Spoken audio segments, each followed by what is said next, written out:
وأحفاد الصحابة في معركة أطلق عليها القصاص لإخواننا في بانياس. ها هي ألوية أحفاد الصحابة تقصف معامل القرميد في ريف إدلب، مما أدى إلى انفجار مخازن التسليح والذخيرة في معمل القرميد. الله أكبر، الله أكبر.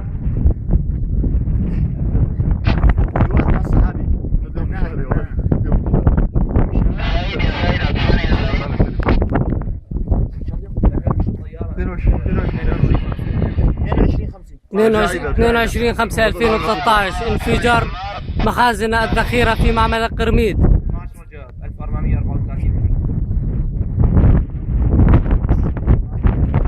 في ريف إدلب.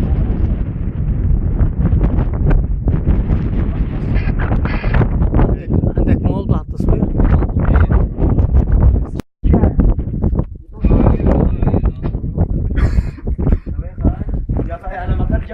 انفجار مستودعات الذخيرة في معمل القرميد في ريف إدلب.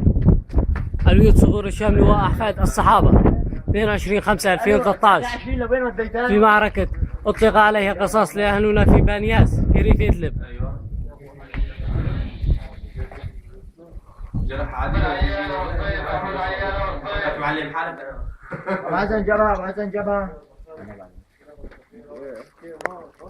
يسعد الله. يا صلاح ذخيرة ما ظل عندي، حرقت الذخيرة والله ما فكرت. تفضل يا بيه. امبارح رحت